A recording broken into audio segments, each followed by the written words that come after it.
said, I did 13 years of Catholic education. I was actually raised Irish Roman Catholic. That's where the Irish speaking comes in. But I found out around 8th grade that I am ethnically Jewish.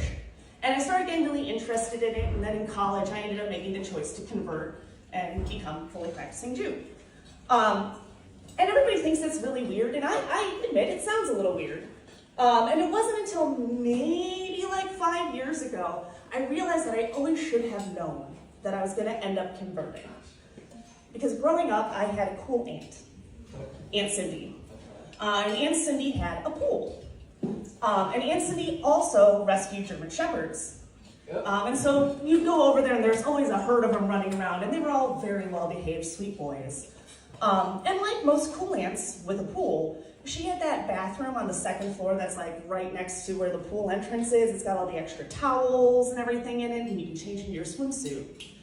And every time I would show up at Aunt Cindy's house, the dogs would come and bum rush me at the door, greeting me, and then just start herding me into the bathroom.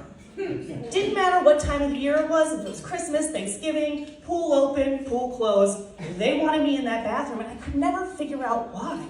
And it was like, I don't know, I said 5 years ago, they smelled the Jew on me, and they just wanted to get me in the shower faster. It's okay, it's just their job, they're just following orders. Famous last words.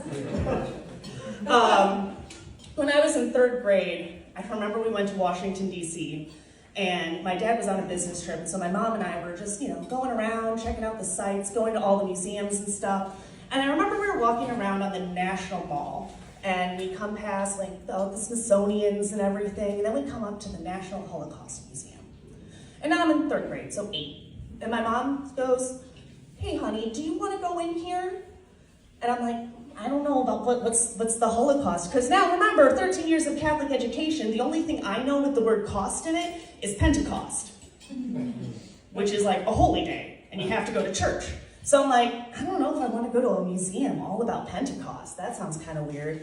And my mom goes, well, here, honey, I'll tell you. The Holocaust was a very dark and bad time, and there was this really bad guy who hated Jewish people, and so he put them in ovens. And so then he glossed over a lot of the finer details in there. But I'll tell you what third grade Tori heard was there was a guy putting people into ovens. So I'm just seeing in my little third grade mind cookie sheets. And a guy putting people down on the cookie sheets, and then sliding them in and setting a timer, and then they come out like gingerbread people, which sounds super fucked up. And then again, Pentecost, now I'm like, Holocaust, Pentecost, if it's so holy, why are we celebrating it? So I declined. I declined to go to the Holocaust Museum at that point. And now having been back through it, that was the right choice, because 3rd grade Tori had a lot of nightmares based on like E.T., so I cannot imagine what going through that museum would have done to me.